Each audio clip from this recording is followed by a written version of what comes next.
like we jived so well, and like the banter and the talking shit, it was just so easy. And he really liked podcasts and stuff, and so did I, you know. And I remember I said, "Hey, do you want to be the co-host?" And he got so hard right away, you know, and was like, "Fuck yeah, dude, bricked up." No, it was like super easy though. Like we never have to try. Yeah. You know what I mean? Like we just did before you got here, we just did an hour-long podcast of us just talking shit to each other. And it's always just so fun. Yeah. That's what it's supposed to be. You know, live and in action group chat. Well, we're just like this all the time. Like you can show our text messages and it's just us talking shit like all the time. Yeah, it's full retarded. You're not friends if you're not talking shit lower to your each microphone just a little bit and like kind of point it towards your mouth. You want it like a fist away from your mouth. There you go. Clip it. Yeah. But yeah, it should be super easy. Okay. You know, and that's kind of like the thing about the podcast too, is like we've had guests on and they're like, I don't prepare nothing, dude. I know you. Yeah. You know what I mean? We've been friends for many years now. And any people, like, if I can't sit and have a conversation with you, I'm not going to invite you in that chair anyways. You know what I mean? Like, because that's why we call it shooting the shit, because it's like, what would you be talking about if you were drinking beers in the garage? Yeah. That's the way I always look at this podcast. It's the same thing. I think that's how it started, right? You used to do it at breweries or like. Well, the first one we ever did was with Jeff Holt. Yeah. At a brewery with the worst audio ever. Yeah. I remember that. These mics are pretty legit. They look legit. Yeah. They're the Shure SM7Bs. I mean, I definitely, we got some good equipment, you know. Yeah. We think we started doing it in 2018. I don't remember, to be honest with you. It's been around for a minute. Before COVID, I know that. I met you 2019. Yep. I remember the first time we met. Yeah. This episode of Shoot the Shit podcast is brought to you by Law Tigers. If you or someone you know has been in a motorcycle accident, make sure you call 1-800-LAW-TIGERS and get the help you need today. If you're on Instagram, make sure you check out lawtigers.ie and follow Chris for all things going on in the community, fun rides, events, and everything else in between. We'll be with him soon doing some rides and having some fun, so make sure you come check us out. 1-800-LAW-TIGERS. We rode motorcycles. Dylan brought you. And you were on your Sportster. Yes. Yep. And I never met you before. And then after that, you would come in all the time. Yep. And we started talking, and you were selling street sweepers. I was, dude. Yeah. And I was like, what a fucking weird job. And you're like, I fucking hate it. Yeah, it sucked. And now look at you. Street sweepers? Like, I know. Yeah. Guns? No. Choppers? Yeah, dude. Yeah, you just choppers and sweepers? We used to call them El Chapo, dude. That's Riverside, bro. No, street sweepers. No, the like things that sweep the streets. Truck. Like the trucks? Yeah. You were selling them? Yeah. Mm-hmm. Yeah, people got to sell those too. Why didn't you fucking buy one? I don't got $250,000 to buy a street sweeper. What are you talking about? Nobody does, bro, but the bank does. The city does. It's all about how you find the money. Yeah. See, I'm telling you, I borderline think he's talking about guns still. No, he's not though. No, yeah. I wish I knew that much about guns actually, but he was he was doing photography. And that's what he's doing now. He told me, he's like, I want to work in the motorcycle industry. I want to work in the motorcycle. He kept telling me that. And then one day he quit his job and was working in the motorcycle industry. Yeah. I got to the point where it was kind of just pulling me away. It was just a hobby. And I got involved with the racing pretty early on. Yep. With the Harley stuff. And yeah, it just went from there. And I mean, once you start doing that and you're on the side of a track with a bike going 150, you don't really want to go back to selling street sweepers. Street sweepers. You're like, well, first of all, I never liked it. It was a job. Yeah, it was a job. It came at a time where I kind of needed to find a job, and I had a buddy that was working there, and he brought me on. It's a family-owned business. Yep. Started from the bottom because that's how family businesses are. Yep. I had a degree in everything in pre-law, but you have a degree in pre-law? Yeah, from UC Riverside actually. Oh, really? Alma mater. Oh. But I don't even know what any of that means, dude. Me neither. I don't care to anymore. Yeah. But they were like, no, you still got to work in the parts department and pull orders for like 2 years. And so I did that, and then just kind of grew from there, and I ended up in the sales role. Yeah. And they beat me to submission very thankful for that company for a lot. So you've never done sales before, No. and then you went into and sales is kind of an interesting thing, right? It's not for everybody. No, dude. And you learn very quickly. Yeah, yeah. And you have a very like calming personality too. Yeah. And because of that, I had to kind of create my own style. Yeah. Because the sales guys that were like tried and true are not like me. No. They're abrupt. And so it drove them crazy, but my numbers were there. No shit. Not in the beginning. I mean, everybody you had to find your groove and stuff. But I found my own groove, and it was kind of driving them nuts because they wanted me to do it like them. Yep. And it just didn't work for me. Yeah. And I had to. My way of doing it was creating relationships and like finding homies, and then my homie trusts me and they buy from me. Yeah. And you got to prove yourself too. You don't just create trust and then screw them. Yeah. But the way they wanted it was like, you just got to keep hitting them hard. Yeah. Keep hitting them, bug them, knock, stomp on their door. Yeah. And I was like, make them make the sale. I was like, nah, he'll call me. He'll call me back because I'm genuinely giving that person real information. Yeah.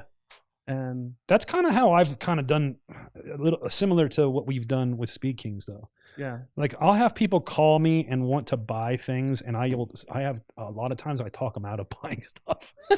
It's not the best way to do things, doing but that too. But you know what? You might lose the first 2 sales that way. Yeah. But then they'll remember when they're in a situation and they're like, I should call Eddie. Yeah. I don't want to sell people something that they don't need though. Right.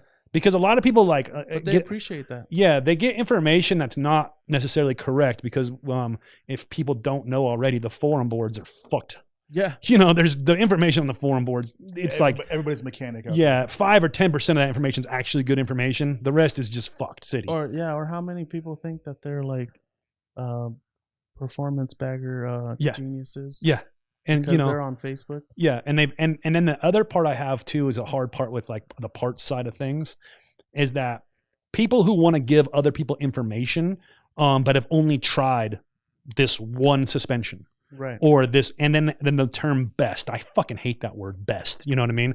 And they've only tried one suspension. This is the best of the best. How do you fucking know? Right. If you've never tried the conglomerate fucking amount of the plethora of different suspensions, how do you know that's the best? And that was the best suspension for John. That's 180 pounds on a road glide.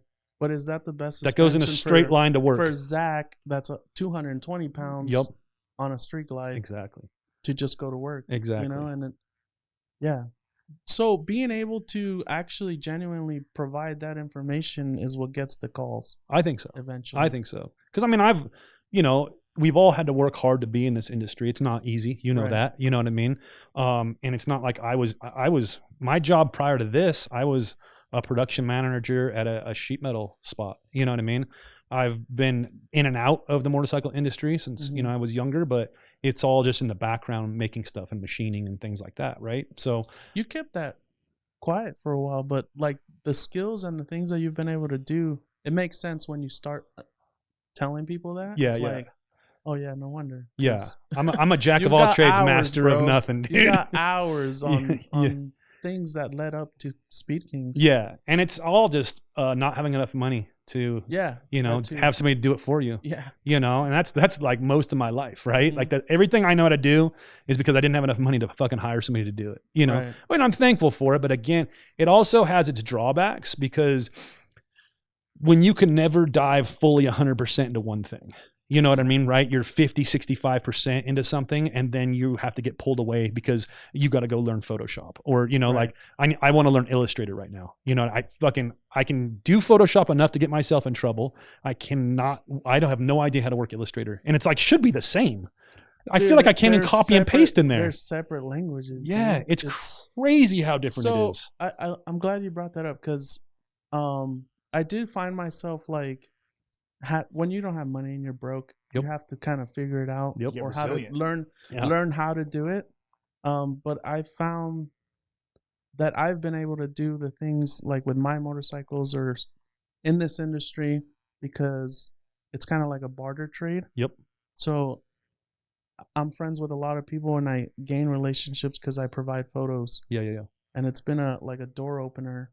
I can't fabricate this part that I need for my motorcycle. Yep. But I can take photos and video of you working on other stuff, so you could use it. Yeah.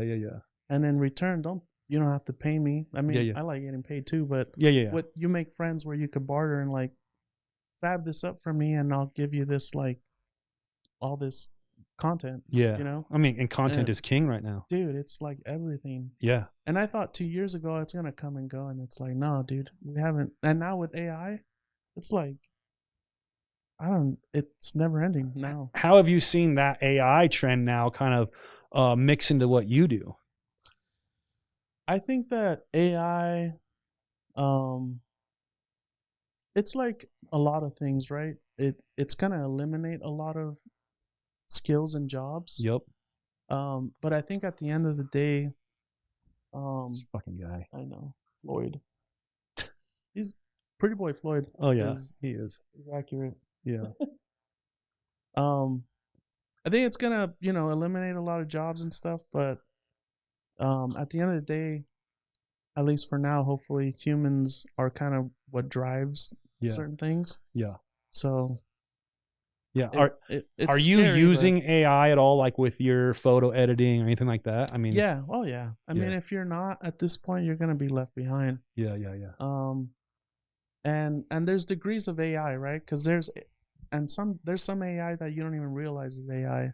Like nowadays, you could, and certain apps, I think on the new iPhone too, you could circle something that you don't want in the photo, and it shut up, and it disappears. Oh, see, I don't even look at what the updates are. Yeah, so if I take a photo, yeah, seriously, if I take a photo and there's somebody like walking in the background, you can get rid of that person if it makes the photo better with a click now. And before, you had to be like extremely skillful on Photoshop. Yeah.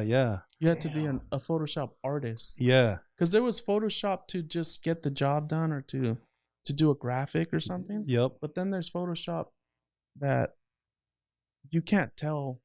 Yeah. That there was something there. Yeah. And in the older days, that artist on Photoshop had to find something to replace it with. Yeah, then blend it all out. And I mean, it was a lot of work. It is crazy. I remember I took a really cool picture back when we used to live in Orange County and riding choppers back then. And I took this really cool picture of like my shovelhead chopper and Amy.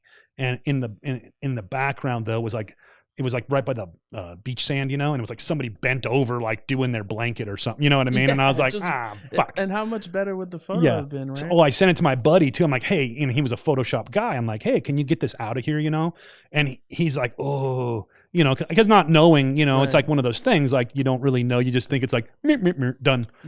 And he like had to there was an umbrella there and he kind of like took the umbrella and kind of like made the umbrella. If you look at the picture, the umbrella's like weird, but the person's gone. So he's like, this is probably the best I can do. I'm like, that's fine. Yeah. It's got that fucking butthole out of it, Yeah. And the thing about Photoshop too is there's thousands of ways to do the same thing. Yeah. So once you realize that concept, because there's no right or wrong. Yeah. It's whether you can do it. Yeah. And this artist, you might give the photo to this artist to get rid of before AI. Yeah. Because AI now you just click and it's gone. Yeah. But you'll tell this artist, I want you to get rid of these people in the background, and he'll, instead of bending the umbrella, he might take another piece of the photo that's clear and kind of try to mold it in there. That's exactly. Yeah. Try to like blend it. Yeah. And while the other guy was like, I'll just cut out the umbrella and move it and make it bigger so it takes up more space, but you can't visually tell. Yeah. Damn, it blocks that person out. That's a game changer because I do a lot of Photoshop, but like just messing around, like just trying to get that hair off your butt cheeks, putting hair back on your face, like I your butt cheek hair. Like I would do it like a lot of I use an app and I'm constantly cutting like super detailed, like zooming in so I can get in between the fingers. Mm-hmm. If I want to. What are you doing? Oh, bro, I have a folder I could show you, bro. Like. I know what you're doing. Never mind. And then Photoshop, you could ultra zoom in and get that. Yep. Yeah. And then it started to change a little bit. So it has like I think it's called like an AI lasso, where you can just circle the general area and it'll automatically cut out the hands. But then if something blends in color wise, it'll cut into the hands, or like someone's hair. If I want to cut someone's head off, usually I do faces and stuff like that. Like, somebody will, if there's a part in their hair or whatever, it will cut if out someone too has much. gray hair and and the background's white or gray. Or chrome parts. Yeah. Chrome parts are the fucking worst. The way they reflect. Oh my Lord. There's no lassos, or I don't even think AI. I don't know. You know what's harder than photographing chrome, like in a product photography setting? Yeah, what? Is photographing gloss carbon fiber. Oh, I see. I never because with at least with chrome, it's all consistently shining, right? Yeah, yeah. But with carbon fiber, that's reflective. You got all the weave that you can't fuck up if you're trying to remove something. So it's like you change, and I'm only bringing that up because of Slyfox. Yep. I've found myself recently having to fight carbon fiber. And when you're doing those pictures too, you're trying to get rid of that reflection of the light in the fiber itself too, huh? Or let's say in the photo, let's say I took the photos 2 days ago, and then I get to the editing portion of it, and even though I wiped the product, there's a fingerprint, or there's like a lint.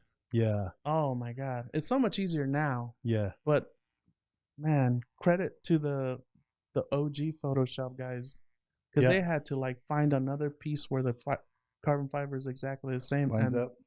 Put it exactly right there. Yeah, and just hope nobody can see the lines. Now you AI and Photoshop is even more powerful than it's ever been. Yeah. So now you could just click and it blends. It finds that spot that we used to look for you now. Yeah.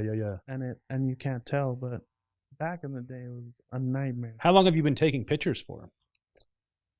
I guess behind a camera. You know what I mean? Like, when did you start doing that? I think I got for real active in 2019. Okay. But I've had a film camera that I kind of just shot off and on since 2006. Oh wow. I had a buddy that was taking an actual class, and when you take the actual college classes, they make you shoot with film. Yep. And they teach you how to develop it and all that. And he was like, "Get a camera," so, because you get assignments to go and shoot. Obviously. Yeah. And back then I had time, obviously. And so I got my own camera, and he showed me how to use it. And from then until 2019, I just shot film, and very sparingly, like not taking it serious at all. Yeah. And then 2019, I was going to take a trip to Hong Kong because my cousin was studying out there. Oh, wow. Not the one in TJ, right? No, not that one. Or Adelitas. Yeah. No, not that one. I mean, what are you talking about? The real Hong Kong. Yeah. Bruce Lee Hong Kong. And so I was like, man, and I was starting to notice that Sony's were making these mirrorless cameras, because I hated the Canons, and they were monster size, dude. Yeah. The mirror ones. Yep. I guess they call them. But Sony was coming out with small, but just as powerful, and I was like, I should get one now. And anyways, went to Thailand and Hong Kong, and rode scooters around the islands. That's how I actually came back and bought that Sportster. Oh, really? Because I went, and over there, you don't really rent a car, you rent a scooter. Yeah. And riding on the street out there in flip-flops, no helmet, and that's kind of crazy. 3 a.m. Is there a shit ton of population out there? Yeah. And they don't have any kind of legalities like that? Like, hey, they probably do, but flip-flops is cool. When you're a tourist, and you're in a country that you don't speak the language, the most you could do is just observe. Yeah. And repeat. Yeah. If these guys are all doing this, I guess it's okay. Yeah. How long were you there for? Like 10 days between Hong Kong and Thailand. So I'm telling the truth, bro. He's like, this guy, I gotta let him out. He's gonna. That's a real bitch. She's waiting for her dude. So anyway, go on. Riding scooters in Japan. No, Hong Kong. Hong Kong, sorry. Japan, that's still on the list. That'd be cool. But Japan will probably actually enforce their laws. Yeah, any way that they can get a hold of you, I imagine they will. Yeah, hell yeah. But Thailand, I tell my friends, it's like the Mexico of Asia. The people are so chill. The food is amazing. Everyone's smiling. Everyone's happy. Hong Kong was a different story. Everyone was pissed there. I feel like those countries, like, they're different though. Like Hong Kong. like the real Asian-y like countries and stuff like that. I think it's so packed. And I've never been, but for everybody that I know that's been there, they're just like, there's no sense of privacy over there. Like everyone's just in your personal bubble, walking around, blowing smoke in your face, just like everyone just packed together. And it's like you said, like everyone just like everybody acts like they're inconvenienced by anybody else. That's their whatever. But that I found from my observations and going to Hong Kong. In Hong Kong, you can't tell them that they're Chinese. If they're a Hong Kong native, they don't like being called Chinese. They have like a beef with Chinese people. Well, I've also heard that Asian people are like the most, I don't know, racist is the word for it, but like I would say proud of where they're actually from. Yeah. Because Hong Kongers, there's signs in the city that would say, we're not Chinese, we're Hong Kongers. Well, we say Hong Kongers. Hong Kongers. We don't use the hard R's here. So, yeah. So, what about Thailand, though? Thailand, I mean, you've been to Mexico? Yeah, but not the cool parts. Okay, well, in Mexico, there's like, it's all about the vibe. Everyone's chilling. Not everyone's crazy about making a bunch of money like we are here. Like, everyone's so like, boom, boom, boom, boom. Gotta keep going.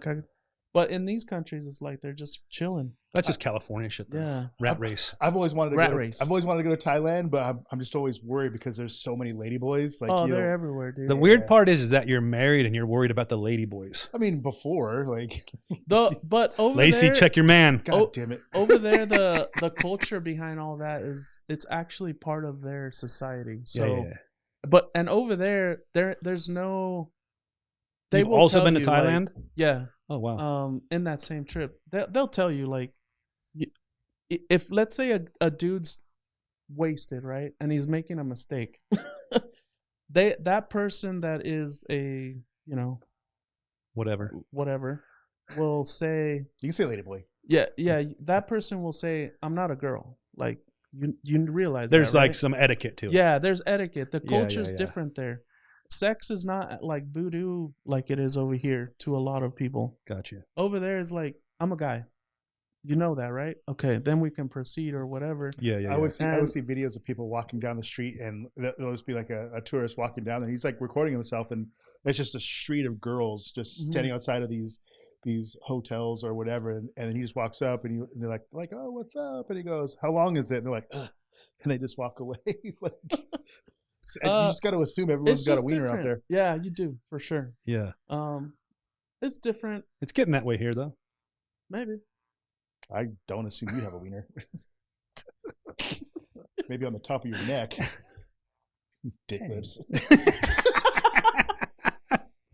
I do prefer bearded Steve, I think. Yeah, I do too. We all maybe it was a mistake.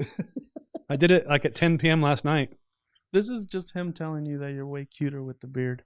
He did tell me that, and he said he wasn't going to give me any more kisses until I have it back. But I was like, get away. He's dude. less ugly without. It's real red, though. I looked at the video from the last podcast. I'm going to have to like do some kind of color touch up. Use AI. Yeah. I don't know if there's enough AI for this. Bro. We're going to have some graphics cards really moving. You just have hair and shit like one day. I'm just going to turn myself into Wolfman. Hell yeah. Yeah, no, crazy. I just did it with the buzzer though. it's coming back. I'll have it back by the end of it'll be better. It comes back pretty quick. I don't know. I haven't shaved this close in over 15 years. I know, dude. I don't think I know you without one. No, nope. I don't. My wife doesn't even know me without one. Short, like there was times like when I'd have it like as short as Devin's back there. When I met my wife, I had like a real office job. Like I was doing IT work. Okay. And so I had like real where you had to dress in like long, like tucked in, like, slacks and loafers and shit, Wait, what'd the baby say? She didn't even notice. No? Oh, okay. Yeah, she didn't even. Because you've seen those videos where like a dad will have a gnarly beard and they shave it and the kid's like, who's this guy? Yeah, she didn't seem any different this morning when I got her out of the bassinet. My son would trip out. Yeah. My son would trip out. Your son's really judgmental though. I've had altercations with your kid, dude. Yeah, bro, you guys got beef. I don't know what it is. And I think he's got beef with me for some reason. His kid talks all sorts of shit to me every time I see him. How old is he? He just turned 4 last week. Yeah. Oh. Yeah, when he was 3, it was way worse. Yeah. Yeah, we'll see what 4 brings. Well, yeah, hopefully that beats him humbleness in that little boy. No, yeah, I was kind of thinking like, oh, she's gonna trip out a little bit, but no, she was fine. Yeah. The dogs looked at me weird. Did they? Yeah, especially because I just did it on the back patio, and was it was like my mustache was like all long because I was just seeing how long my mustache would get, and it was like always in my coffee, and you're always just trying to wipe. It's like, and I just I can feel how dry my face was underneath it all, and I was just like, you know what, it's time to start over. And I just went out last night. I told my wife I'm gonna shave my beard off, and she's like, "Oh, that's fine." But she thought I was gonna, and I should have put a guard on, but I just went with my mustache, and I was like, "All right, that's it. Then it's done now." She's gonna start wearing those face masks. I'm gonna have to wear a COVID mask, dude. Yeah, because we're just wearing a hood over your shit, not a pointy one, but patches. Oh yeah, that's what I mean. My skin was just real irritated. Yeah, and it was real dry, and I was just like, you know what? I just want to start over. And so, yeah, I washed it all real good. And then I was telling him I put like the moisturizer on this morning, and it hurt, like stung. Oh, wow. Yeah. But I'm also not good at taking care of my beard. I don't put anything in it. Okay. So it just sucks the life out of me. It sucks all the oil out of my skin. So it's mostly my fault. If I put like beard oil or something like that, I'll do it like once a month. Yeah. You're like, oh yeah, I got this stuff. Yeah. I've had the same bottle of beard conditioner for 3 years. It's this big. I know he uses fucking beard oil. Oh, he hair dries his and stuff. Look at that. You're so full of shit. It don't get that straight without doing that. I'm telling you, like as soon as I step out of the shower, you just brush it a little bit, let it dry up, and you're good to go. He's full of shit. I don't have like super. That beard's the way too hair nice. I have is on my butt. One of the things I've noticed about Lorenzo, he lies a lot. All the time. Yeah, for sure he uses like baby. I think he uses one of those the hair straighteners. No, I have, but like I don't. I feel like heat is makes it worse. I think it's bad for your hair. Oh yeah, for sure. Yeah. So because I used to have one where it was like a comb and you have to heat it up, and then you would just go through it, and I'm just like, oh, you're supposed to wet your beard and do it. Then I'm like, you can hear it sizzling. I'm just like, this has got to be bad for my hair, bro. So I don't like a hot smells. I don't like a hot blow dryer on my face, on my hair. Really, I'll do it a little bit, like no temperature, no heat. Yeah. I do the cooling. Oh, just the air. Just a blow, but like even when I ride, like my beard feels terrible, like from the wind, like just beating on it. So there's nothing worse to me to having like a long beard and then you're like strapping your helmet and it like yanking the hairs. Oh, all the time. Yeah, that is so unfun. Yeah, no. Every time I unbuckle, like I have like a little chunk of hair. I'm just like, oh, that hurt. Yeah. That and beard. Like pulling on beard hair, like when you pull the whole thing, it doesn't really hurt. No. But when you pull one, you're like, oh yeah, it's the worst. Or when it gets stuck on something. Mm-hmm. I think I'm gonna grow up. I'm gonna grow up back, but I think I'm just gonna keep it short for a while. I can't grow a beard. This is all I can do. That's it. But it looks good on you though. You own what you got. It does it on its own. See, does that soul patch connect down there, or is it just long on top and there's a gap? Like, I don't know. Actually, I think it's semi-connected. So mine don't connect. Mine don't connect. Mine looks like it connects, but just grows. I think it's like yours. Oh no, mine connects. I could feel it. Yeah, some people get the whole lip to the chin. What about those kids that were like when we were in 7th grade that had beards, dude? Oh, yeah. Do you have like kids? I had one. They're bald dude. now for sure. They burnt through their hair. Yeah, they had to, right? It started early on my son's basketball team, and it's 8th graders, and this kid had like a full-on mustache, and I was like, what the. But he looks like a little like Iranian kid or something like that, and they're just built different. They're built. different. Yeah, they have to be. They have beards on their back, dude. Bro, my poor son, he's got hair. He looks like a little ridgeback dog, bro. Like just hair just down the center of his back, and I'm just like, damn, dude. Like I start talking shit, but then I can't see my back, and I'm sure nobody wants to see your back. We discussed this. Yeah, Is it tatted too? Hella tatted, bro. Hella tatted, bro. Wait for our next episode to drop. Yeah, the next episode. It's gonna be on the video version only. Are you guys waxing backs? No. I talked so much shit about his back tattoo that I said I will have to put a picture floating around in the podcast. Yeah. And luckily me, I have one for some reason of him with no shirt on. Dude, he just randomly popped it in our group chat. I found it from like 2017 or something. He posted in our group chat and I was like, this son of a bitch. Yeah, I don't even know where it came from. I just closed it up. I was like, I'm not going to stick around for this fucking roast. At least now I know how to get it real quick though. I'm just going to go back to the group chat and download the picture. Yeah, dude. Just make it. I'm surprised it's not my contact profile. Is it full back or is it like tramp stamp? It's like top of the back. It would be way cooler if it was Tramp Stamp. Way cooler. They're kind of coming back, dude. I think so. I think I've seen we go to these motorcycle events a lot lately, and I feel like they're popping up again. Yeah. It's like they're trying to bring the '90s back, bro. That's what's weird about kids, right? Every kid looks like they're out of 1995 now. I'm like, what the fuck are these people wearing? Yeah. It's weird. I don't like it. As long as the emo phase doesn't come back. Oh, that'll never go away, dude. It's the grunge phase, bring it. I mean, I'm not saying I didn't like the grunge phase. Yeah. Bring it. It's just weird. Keep the reversed mohawks in the past. Reverse mullets is what I call them when they had the... Oh, yeah, the bangs, the Bieber bangs. Yeah. Well, it's the all, black Bieber bangs. It's all curly hair perms and stuff. Yeah, I still never got the picture of Bam with the perm, dude. I've seen him on Instagram, though, like a picture Lacey posted. Lacey, I know you're going to watch this to monitor me, but send Steve the picture. Yeah. Is the term. What is it? On God. What's what I don't know. That's what they say. Gen like, Z, on God, bro. Gen Z lingo. That's on God. Like instead of saying like I swear. Yeah, on God. I don't like any of it. Yeah, me either. I wonder what our parents thought when we were like around that age. You know what I mean? They thought we were retarded. Yeah, I wasn't saying weird shit. Yes, you were. In the 90s. What was I saying that was weird? We were cool. They said radical. Cool. My mom would say peachy keen, bro, or boss. That's not the same. That was their words. Yeah, I'm not. Their parents thought they were stupid when they said that shit. It's just a constant. Oh yeah. You know, my daughter told me the other day. We were saying something, and we were having a family discussion, and she was just like, "Dude, because she said I was being mean to her. She was like, I gas you up, and this is how you treat me." I was like, "Yes, that's another term." Yeah, she was like, "I should gas you up," and my wife's looking at me like, "You don't even know how to put gas in the car. What are you talking about?" I was like, "What do you do driving?" Yeah. And then I had to have the whole breakdown of like, what's going on. You'd have asked ChatGPT what it meant, bro. Or like they'd tell me like, "Oh, this is busting." And I was like, "Excuse me?" That one's annoying. You guys riding the bus? This is like busting, like bussing. But bus. No T, just BUSS. I don't want to learn any of this stuff. Yeah, this is like stuff that my brain just. You know what I do though? I start using it on them. I wouldn't even know the proper context. I don't either. I just say it.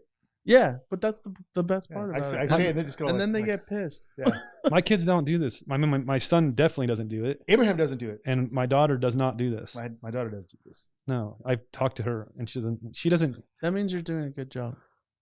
I don't know what's happening, but I've never heard her use, like, I don't know what no cap means. So we were watching a show last night, me and my wife, and somebody said that she's like, "What does that mean?" I was like, "I don't fucking know." You know, you know what no cap means? Yeah, it means no lie. No what? No lie. A cap is a lie. A cap is a lie. I don't know why that means. I don't know either, but that's just what it back in our day, a cap was like someone busted a cap on your ass. Yeah, why do they have to change everything? Why can't they just leave it? We already had it dialed in. Because it was too aggressive. They're trying to dress like we were. And they want to change the way we spoke, though. Yeah, it's already set. Come up with your own damn words. Yeah. It's rap. Don't change It's this damn rap music. Yeah, for sure. Like this new shitty rap music. Yeah, go back to the good rap music. Although there's no substance, in my opinion, to that music, but the beats kind of hit hard when you're not listening to the lyrics. Oh, I can't. Dude. I'm a lyrics guy. Oh. The lyrics for me making music. Yeah. Like I'd never been into like just beats only. My brain's more musical, so. Yeah. I listen to the lyrics after I already like the sound. Gotcha. Yeah. When you look at that, do you think that you're more right-brained or left-brained? Fuck, I don't know, man. Like the artistic side or like the analytical side? I think when it comes to music, I'm on the not analytical side. Yeah. What about with being a photographer, do you think it's the same? Yeah. Yeah. So you're right-brained. Is that what it is? I think so. I think it's the right side. Yeah. I always say I'm middle-brained because I can do both, but I'm not good at either. You know what I mean? I think that's where I am generally, but when I'm doing art, I'm right-brained. Yeah. So I can draw. I've tattooed for a very long time. You know, I like photography and stuff like that, but I can do all the other things also. You know, but I'm not like I'll never be like the best at any of them. Mm-hmm. You know what I mean? Like I'll just be good enough. So I think even people who are in the artist field, like let's say a photographer, if you're left brain, which is the analytical side, you're thinking about, is this in 4/3? Am I within the right all the settings and stuff? Is this leading lines into the subject? Yeah, that's the analytical side. The other side is like, does this shit look sick or no? Yeah, right. It does. Yeah. Moving on. yeah. So it's like, There are photographers that are like, actually, before they take the shot, they're like, let me calculate the fucking light. Yeah. Is this within the lines? Blah, blah, blah. Yeah. I can't shoot like that. Yeah, yeah. I wonder, I never thought about that. Or in music, it's like, there's the music brain that's counting the tempos and counting this and that. And there's a guy that is just like, does this flow? Yeah, for sure. No. I never thought about that, like, I guess in those artistic realms of like how there can be like an analytical part of each one and an artistic part of each one. But that makes a lot of sense. And those two don't like each other. Yeah, right. Like if I meet a photographer and he's talking to me about thirds and how's my lighting, I'm like, you lost me, bro. Yeah. See, I like to take pictures and I'll do my own video stuff, but I literally don't know what any of the settings mean. Yeah. I know how to change them enough to like make things look good, and I always try to like get a little slight overexposed so I know I can play with it. Oh, that's why I like the new Sonys too, because they had a screen that the way it looked on the screen is how the photo was going to come out. Gotcha. So that helped me a lot. Yeah. Because that's how it was with the film camera. It's like you have to know certain things, but with the Canons, you had meters that told you whether you were in range or not. Gotcha. And with the Sony, it's like if it looks good on the screen, that's what I'm gonna get. Yeah. There's always stuff you could do after and post to make it look better. Yep. But now that you brought that up, that's why I like the Sonys too. Yeah, I know Zach films on Sonys also. Yeah. I have a Canon 70D. It's old. Yeah. It's Alex, what I have. Alex, you're the guy that you used to work with. Yep. He was running Canons for a while, and then he switched to Sony. Yeah. I'm a big fan of his work. Oh, dude, he's a badass, dude. He's one of my favorites. He's crushing it. Oh, yeah. Dude, he's doing a killer job. He's so like quiet in the industry too. Yeah. I miss him. I mean, we still talk. But I do miss him around being around and stuff, Yeah. And Dylan's fucking killing it now too. Oh yeah, Dylan's doing a great job. I always liked his work because he was always like the very clean photo. Yep. But now, what he's doing with the really ultra wide lens and the slow shutter speed stuff. Yep. The bands. Yep. The skateboarding. Yep.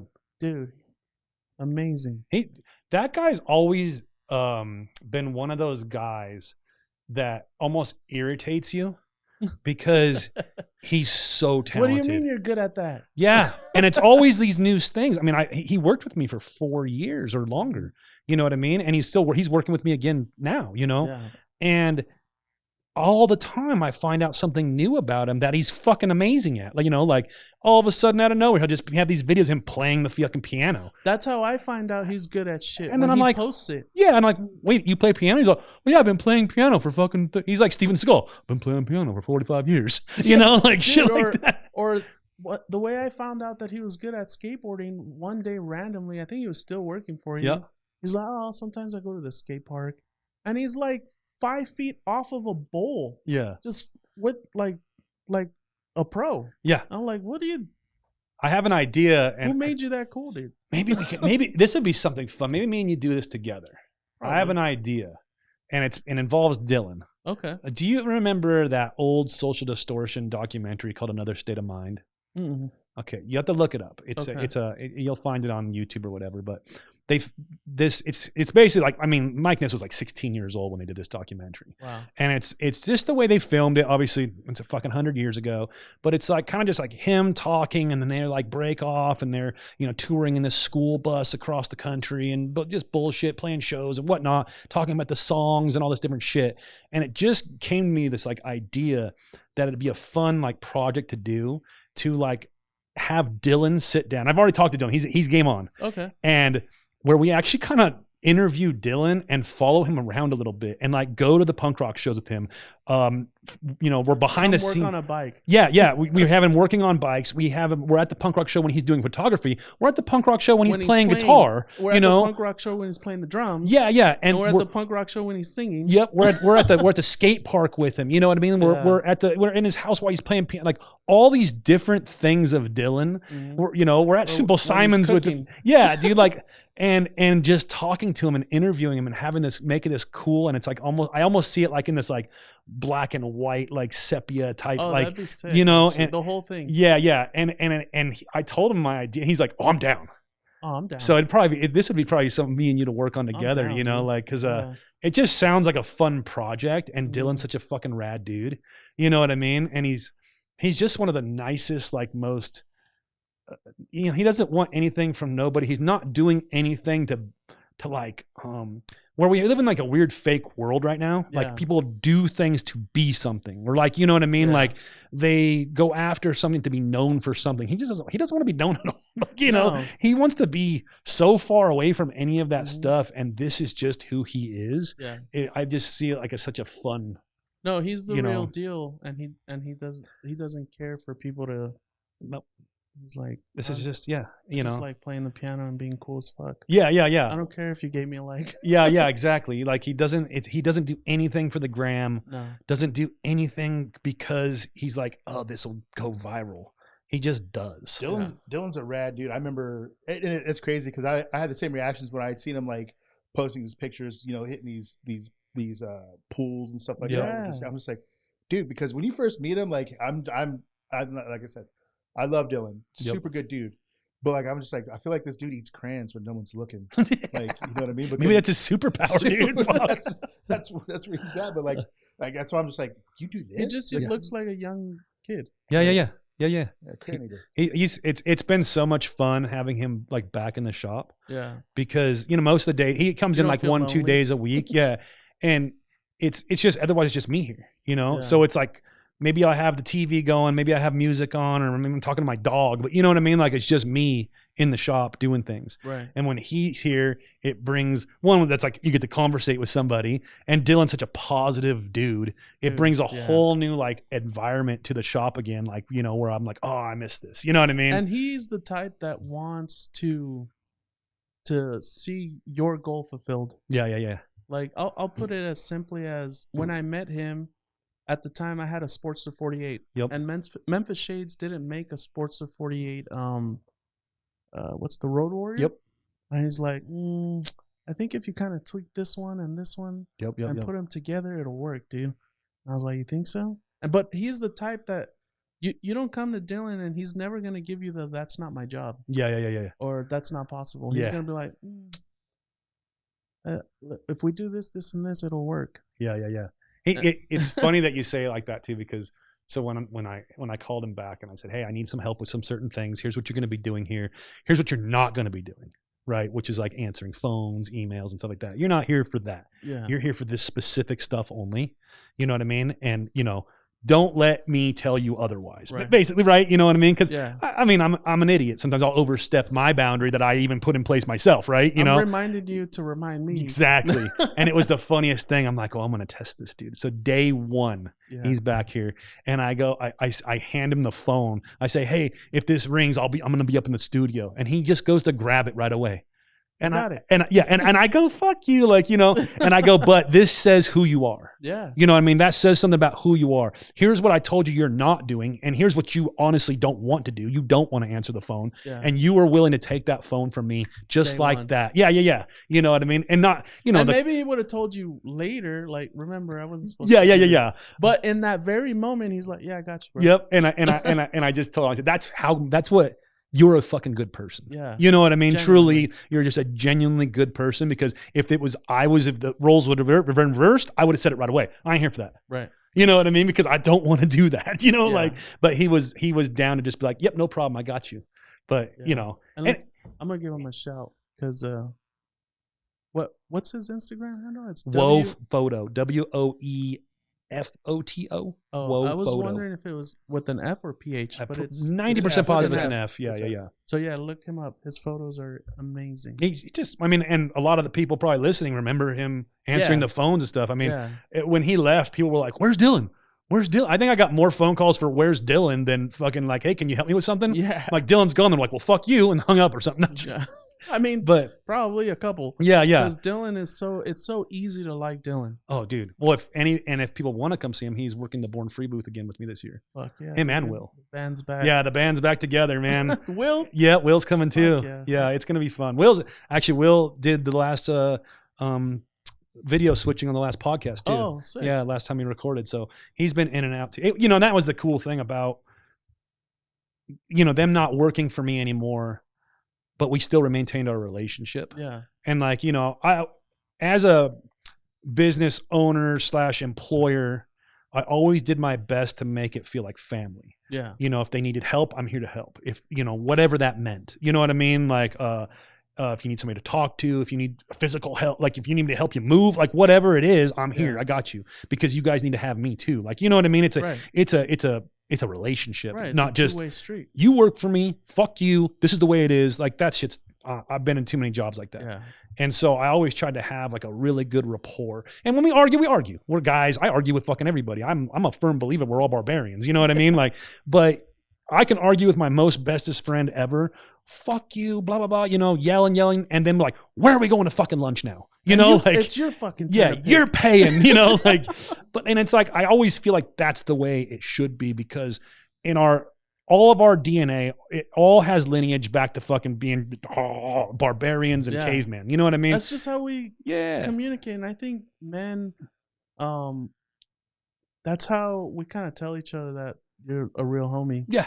If 100%. I'm not roasting you, or if I never roast you, I don't think we're real friends. No, that's what I tell people too. Like we mention him all the time, but our friend Fabian, and he's from Germany, so I don't know what they do out there. Yeah, but we're always talking shit to him, like especially like about his accent and shit. You know what I mean? And he's like, "You guys are always making fun of me," like, and fucking yeah. And I always tell him, I say, "Hey, it's the times that we're not making fun of you that you need to worry. Right. Because if I stop talking shit to you, there's a reason. Right. I only talk shit to my homies. You know what I mean? Right. Like if I don't talk to you like that, then like you're just a customer, or you're just or you're somebody that I don't necessarily want to be around. Yeah. But yeah, with those guys, I always after they moved on from here, we still had like a text chain, and we all still talked, and like, you know what I mean? Me and Will have gone to lunch together, you know what I mean? And me and Dylan kept in contact, and it was just I took that as like, okay, I did what I sought to do as an employer and the boss of who, the guy they worked for. Mm-hmm.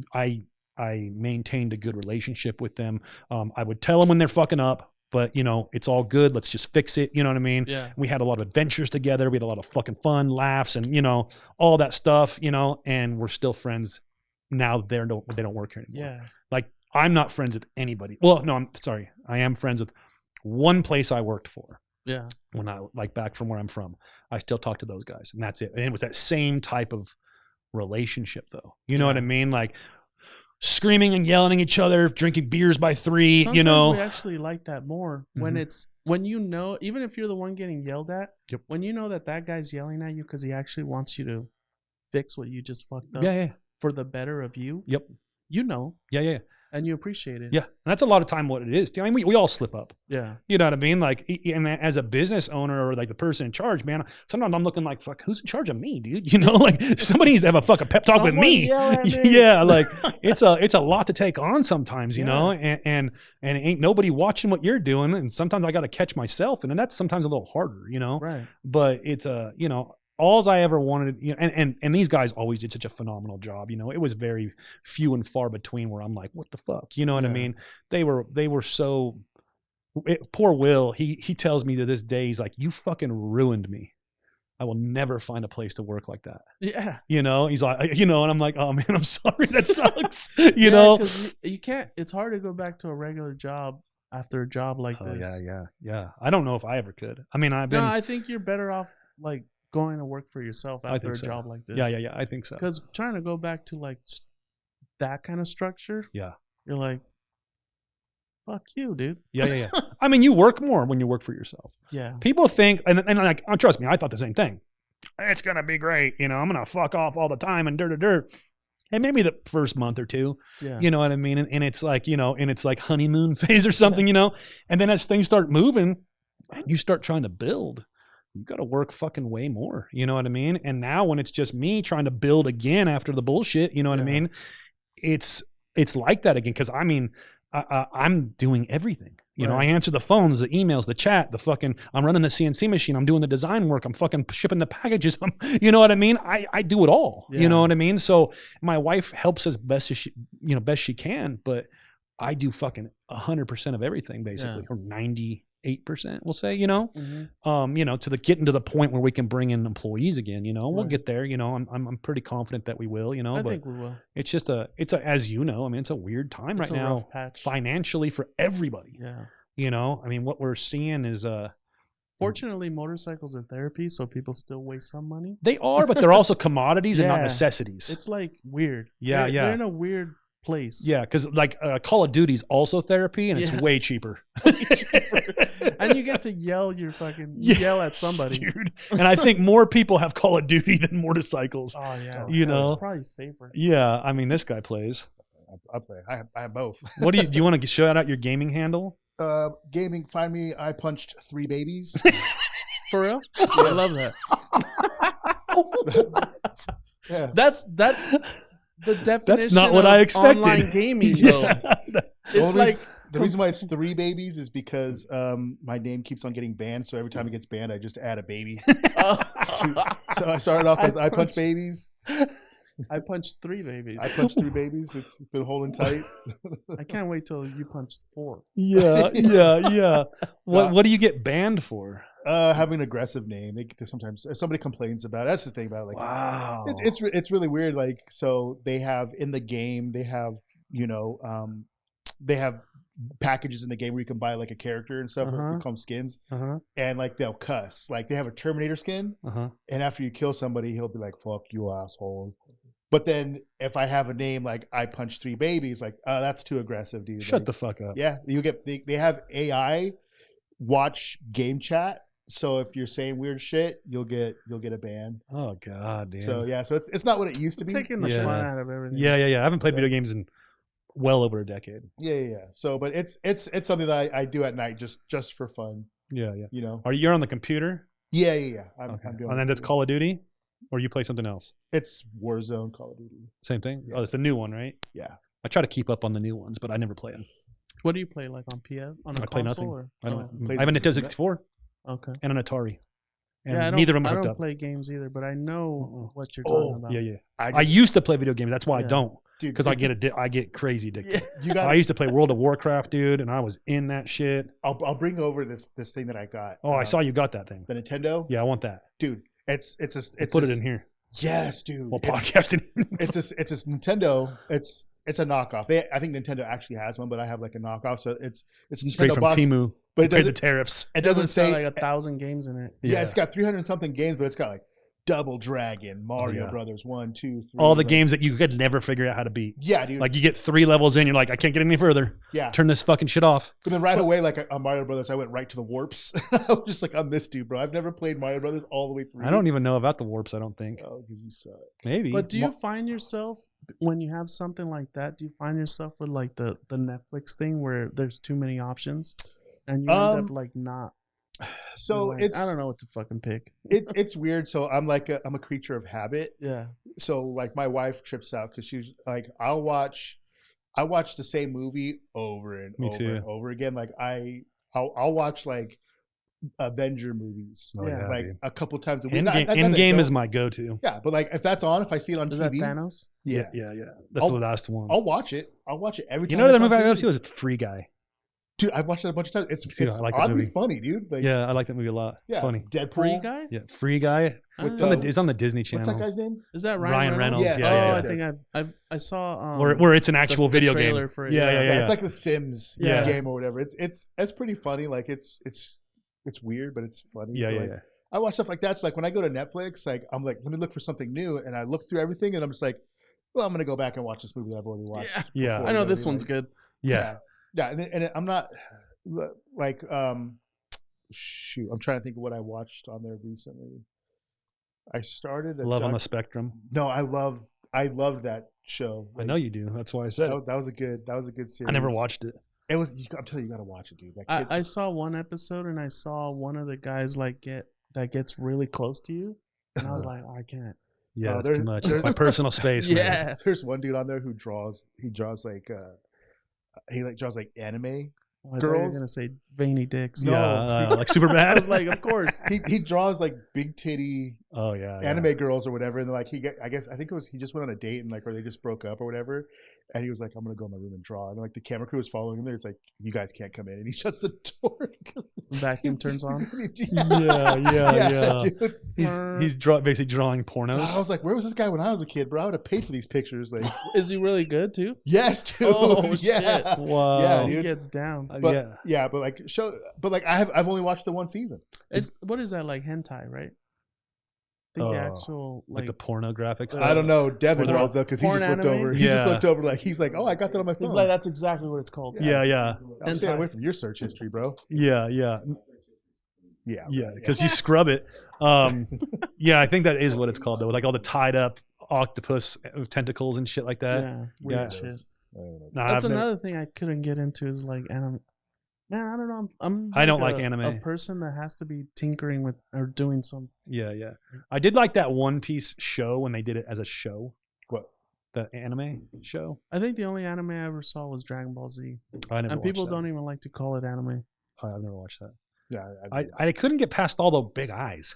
Yeah, I think it was always weird to me. I think they're making fun of like Americans or something. I don't know. Is that what's happening there? Well, because they weren't Chinese. Well, they didn't do it very good because I didn't laugh and I didn't watch it.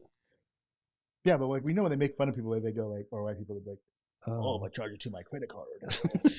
Charge you to my credit card. McDonald's. No, I could never get into that stuff, and I liked animation. I actually, when I first got out of high school, I went to school for animation. I didn't finish because of your drawing. Yeah, I just wanted to do art stuff, and I found that in Victor Valley College had this animation academy. And so it was rough. I mean, that's why I didn't finish it, and because I dropped out, because you like got out of high school after being in high school 8 hours a day, which I mean, I loved being at school. I didn't like going to class. Right. I was like I just fucked off all the time. Yeah, you like being with the homies. Yeah, I convinced the teachers to give me D- and graduated with a 1.8 grade point average. Yeah, dude, killing it, And but and then I went from that right into the other thing, and you were there 8 hours a day, 5 days a week. And it was like just too much, dude, Yeah. And it was for my brain, it was like, I could do this or I could go sell weed. And so I went and sold weed. Trapping. Yeah, dude. I was like, this seems easier. But I get to do some cool things while we were there. Like we were at the Shrek like red carpet fucking release in Hollywood and shit. And went to like Warner Brothers Studios and Sony Studios and all these different places. You know why? Because I was in it. I stayed for like probably 2 or 3 months. Yeah. But after that, I was just like, I'm done. I can't do this anymore. I can't be here 5 hours a fucking day or 8 hours a day, 5 days a week anymore. You know what I mean? Crazy. And I think about like, oh man, I could be working. I don't know how I got through college. I think it's just because. How old were you when you went? It was right after high school. Oh, really? It took me 6 years to complete it because for like a year and a half, I didn't go to college. Yeah. I like took a break, but I don't know. I feel like I get in these positions where I'm like, I'm not gonna not finish it because I want to prove that I could. So it's kind of the same with the sales job. Yeah, I hated the fucking job. Oh yeah, but I wanted to prove them wrong with their methods. Yeah, or prove them wrong and thinking that my method wasn't gonna work. Yeah, I mean. And it's funny that again because I never really thought about that when we would talk and I knew you and you were doing that job. Yeah. But now from the start of this thinking about it, you don't have the right personality. Well, sorry, the normal personality the of a sales guy. Yeah. And let's be honest, most of those guys are scummy fucking shitbags. And I didn't want to be that. Yeah. I wanted to be like just the guy that you get information from and then you'll want to buy from because I seem to know what I'm talking about. Yeah. You think at least I know what I'm talking about. Or at least I, made you feel like I do. Yeah, exactly. I didn't make you feel like I was, robbing you. Yep. How's that now? And fast forward, you've been working for Sly Fox, LeMans for quite a while now. And now 2 years, I think. Yeah, and now you're kind of doing, this is what I really enjoyed seeing you. First? Today is June 1st. 2 years today. Oh, nice! Congratulations. Yeah. what I like seeing at the Biggs event that we just recently did together. Yeah, Biggs is Harley. you have your own booth set up with what is it called, Maxine Machina? Yeah. Okay. Machine Machina. Okay, there you go. Yeah, I don't know. It was a play on words that I tried doing that backfired, but I kept it. And so what he's doing, again, because he's a photographer by trade now, and he has his booth set up, and people can pull their bike in the booth to get a cool picture with his background and stuff. Were you at the Biggs event last year at the end of the year? No. No. Oh, I'm telling you, it looks so familiar. He's always around. Yeah. Was that the first event you did? The first one I did was the LA Choppers Bike Night. Oh, okay. Like a month with or Ronnie. So. Yeah. And I just kind of wanted to start shooting at events. Yeah. Because of my accident, I met Lowside and I got closer again with Ronnie. Yep. That's where I recognize him from. Oh, yeah. Yeah, from the post. Yeah. There you go. Yeah. So I kind of wanted to get involved with the community again. Yep. And I just wanted to offer, because there's so many people that invest so much in their motorcycles. Oh, and dude, they everybody. never photograph them. Yeah. No, I think it's a super cool, it's something neat that I think people really are going to enjoy, because a lot of people just come and park, and it's like just gives them something extra, And sometimes they go and start conversation with people. But being a photographer myself and a kind of a student of motorcycle building, because I'm not a builder, but I study that shit. Yeah. Especially with all the shit I learned with the racing and all that. Yeah. Oh, well, you remember the police bike that I had in front of the booth at Parts and Labor? Yeah. That's his bike. Oh, shit. Yeah. Really? Yes. Yeah. So he went from Sportster to that. And he's been, it didn't look like that. He's been fucking working his ass off on that bike over how long have you had that now? 2 years-ish? No, a bit fucking going on 4, I think. Oh, okay. Long enough. Yeah. Stupid. Yeah. It's stupid. No, and his accident, he was on a Pan America. Okay. Yeah. Fortunately. Yeah, I was so bummed. I was bummed that I heard you got in an accident, of course, and then I was super bummed. If it was the Popo? Well, and it wasn't, bikes are replaceable, but sometimes they're not, right? Yeah, that one wasn't. The Pan Am is. Yeah, and it was more about I know how much work you've put into it. Yeah. You know what I mean? Like it was about that. You go from a Sportster to this bike that you've been putting love, sweat, and tears into, and it's a fucking badass bike. It's one of my most favorite bikes. Appreciate that. And it's just there's so much sentiment to that bike that I'm sure you have, because if I have what I have to it, you got way more, No, I mean, and it would have just been, everyone was like, is the bike okay? No, I mean, everyone, I think, fortunately was concerned about me first, but they were. Second question was it the Popo? Oh yeah. No. All right. Yeah, and I think at that time I didn't even know you had the Pan America, or I did and I forgot, kind of deal. And I was just, when you told me, I was on the Pan America, I was like, oh. The Pan America was what I was putting a lot of love into, also. Yeah, I remember, because I remember the Pan America. I think after you told me because I remember you putting the wheels on it. Yeah, I put the Dimag 3 spokes on it. Yep. And I put the Ducati Panigale front fender on it. And it was gonna be a little street shredder. Yeah. And inspired by Alloy Art and Suburban Harley. Yep. They're the first guys that really built a race one. Oh yeah. For BRL. And Saddleman. Saddleman's bike, Corey West rides. Oh yeah, the ones they build now. Yeah, they're fucking rad. Those bikes are gnarly. But yeah, Alloy Art, and the idea came from their 2 bikes. Yeah. Because they did it probably 3 years before the Saddleman bikes, or 2 years. Because I think Saddleman was racing FTRs originally. Yeah, I think you're right. But anyways, yeah, I hadn't gotten to where the Popo is now. Yeah. But it was a bummer. Yeah. Any bike being fucked up like that's a bummer. Yeah. Well, what happened? So, classic get cut off on the freeway. Cars in front of me made a decision that they were going to leave their lane. Got spooked back in because they didn't check if the lane was clear. Overcorrected. Nailed me, basically. On the freeway, how fast were you going when you went down? Do you remember? It was 70.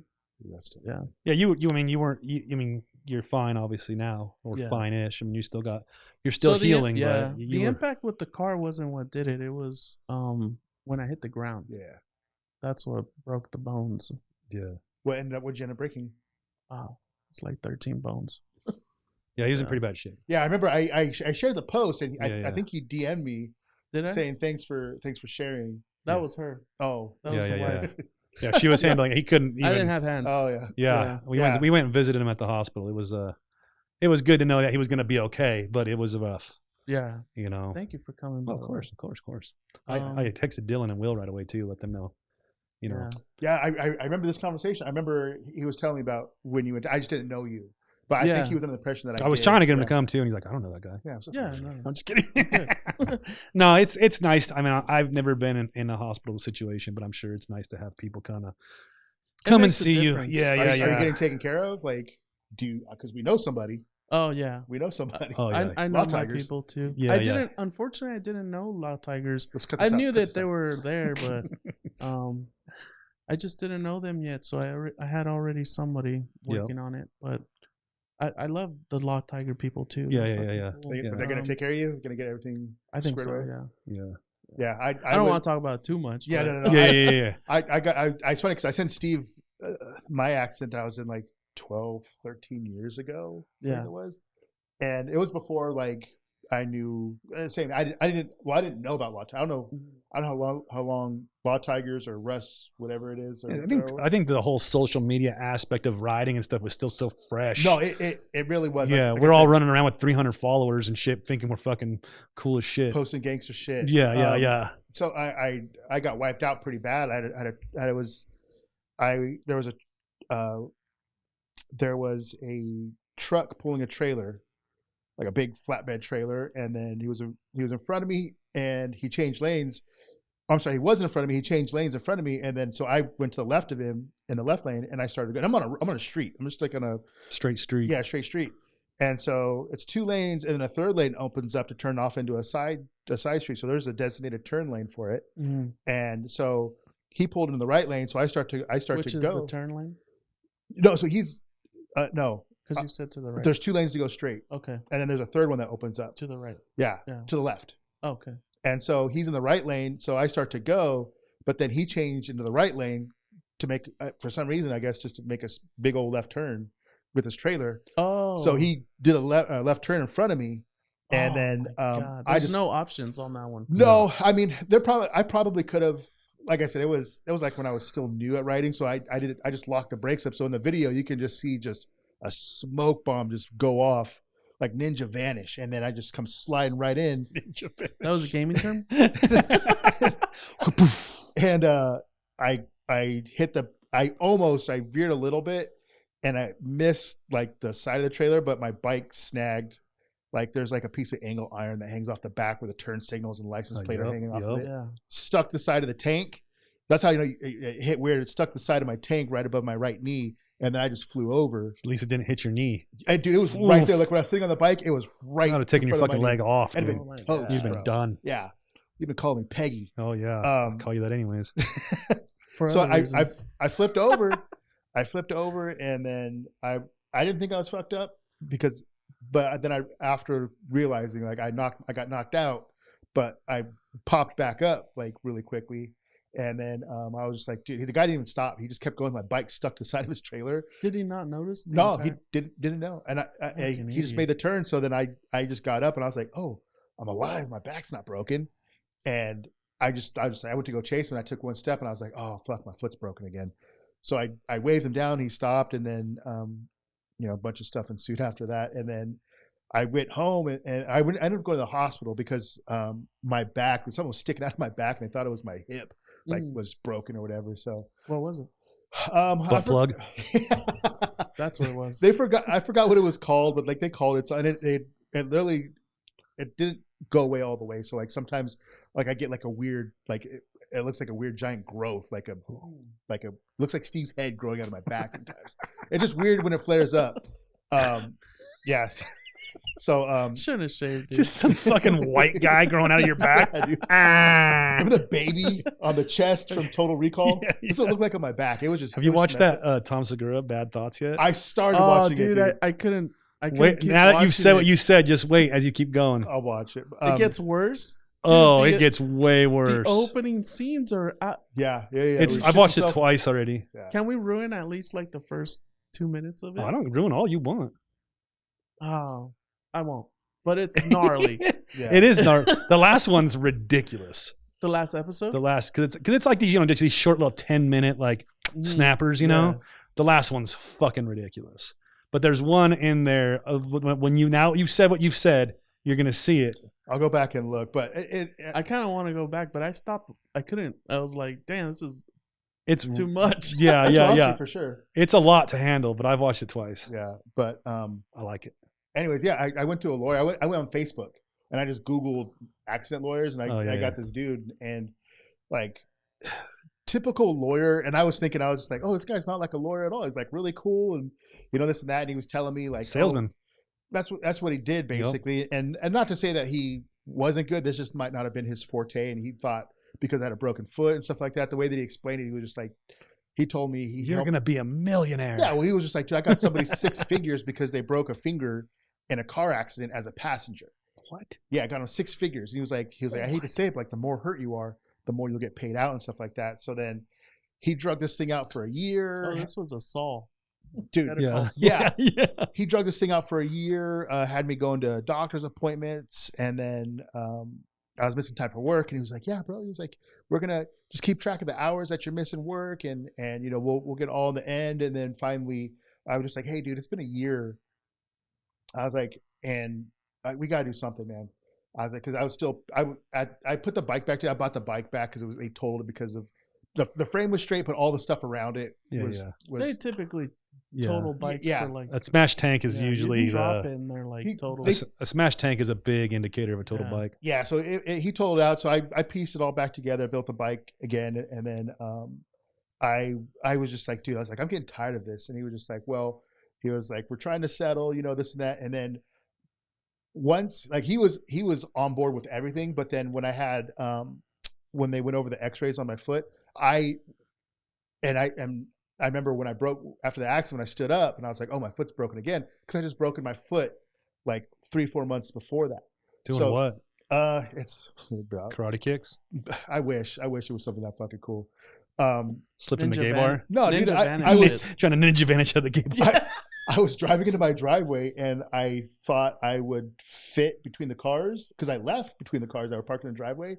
But at some point, somebody had moved and then parked closer. So when I was going in, I got in. I left with no problem. So I thought I was going to get in with no problem, and it was too tight. And so my foot. Oh, you hooked your foot? My heel got pinched between my primary and the tire, and I stopped, and it spun my ankle a little bit. Oh. And then I was just like, oh, I'm just going to throttle out of this and my foot will snap forward. It didn't. Oh, my God. So I had a slight dislocation in my ankle, and I smashed my foot, and it broke my foot. And so it was still healing from that. So there was previous breaks in my foot. What an idiot. Yeah, dude. That sounds like it hurt so bad. Bro, that's why he didn't want to say it. Yeah. But it wasn't I wish it was karate, dude. It wasn't a good move. And this is why I love Lorenzo being on here. We've been doing this for a long time, and I always hear new stories. I think he makes them up. I think it really happened. I was quiet for a reason. I stopped the bike, and I was holding my foot, and I rolled down, and my ankle was just kind of dangling over this way, and I thought my leg was broken at my shin. Oh. And my brother, who happened to be he was an EMT firefighter. He was looking at it. He was like, I was like, dude, it hurts like crazy up here. And I was like, I think it's like a compound fracture or something. And he was looking, tib fib? And he goes, yeah. He was like, how does it feel like if we do this? And I was like, it feels weird as my ankle's kind of like twisted this way. I was like, it feels like it needs to pop like a little bit. So I just touched it a little bit and like I popped it back into place. I was fucked up. But yeah, so because I had that, he was just like, well, we can't prove that this broken foot was because of this accident. It could be from something that you did previously. Because there's you can see the old breaks in there that are still healing. So he was just like, you have medical records. Oh, I didn't go to the doctors for it. Okay. Yeah. What? Yeah. So I was just like, dude, I was like, okay. so what can we do? And he was just like, well, they have a video. And I was just like, I knew there was a video. Security camera from the place over there. So he would told me, well, he was like, this is what we're going to do. Because they offered me like $4,000 to settle. Ooh. Yeah. So I was just like, dude, I was like, no. I was like, we need that. Everything has to be paid for. I just want this to be done. I don't want to pay anything out of pocket. So he was just like, well, we can get I forgot, it's some kind of like, I don't want to say crime scene, but accident investigator where he'll watch the video, he'll measure the skid. Yep. And then he'll determine how fast I was going. Mm-hmm. And he was like, because it was 45 right there. And when they asked me how fast I was going, I was like, I don't remember a whole lot because I got knocked out. Yeah. So I don't remember a whole lot before that, but I was just like, I was going 45.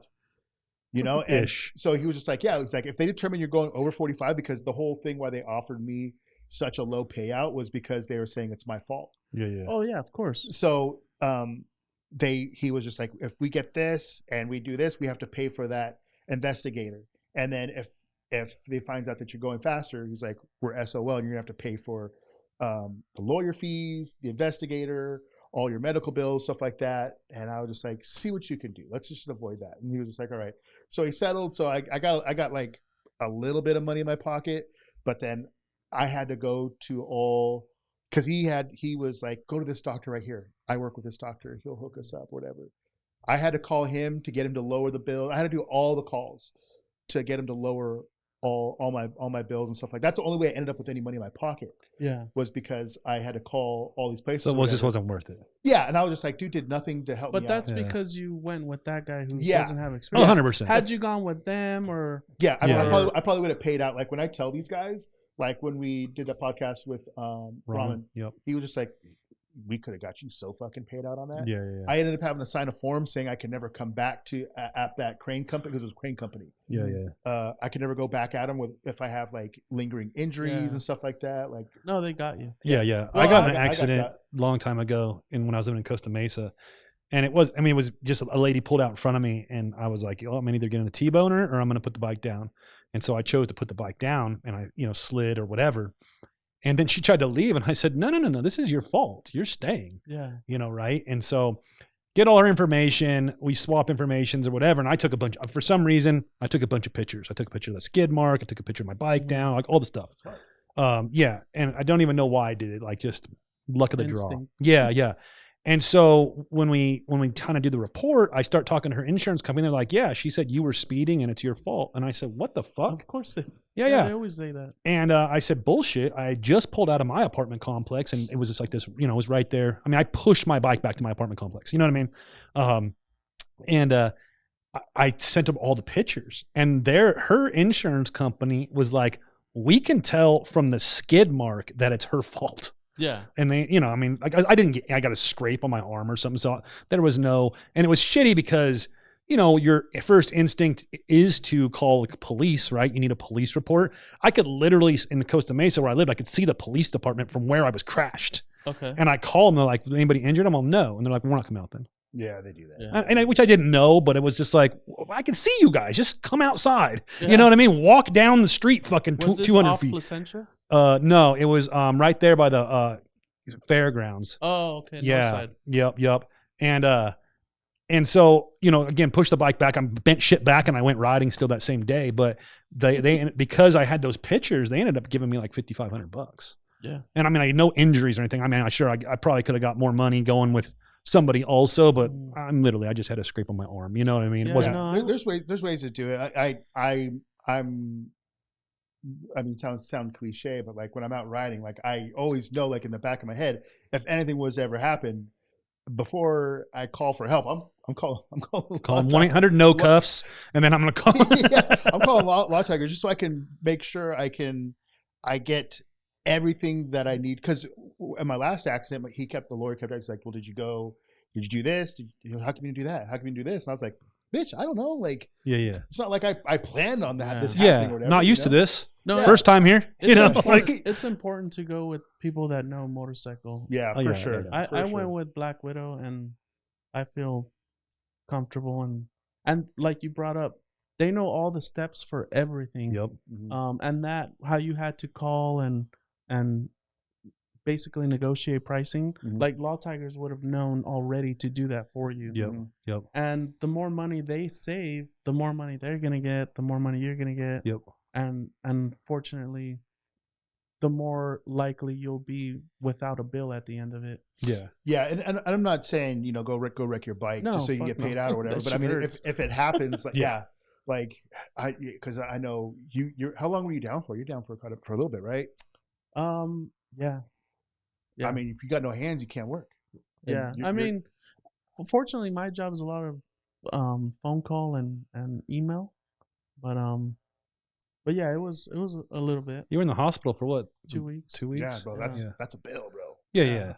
That in itself. Yeah. Yeah. So, but I don't, because I did the right thing and called a motorcycle law attorney. They make you feel like, and they do know what they're doing. Yeah, for sure. And they take over all of the things that would have stressed you out. They got you. Yeah.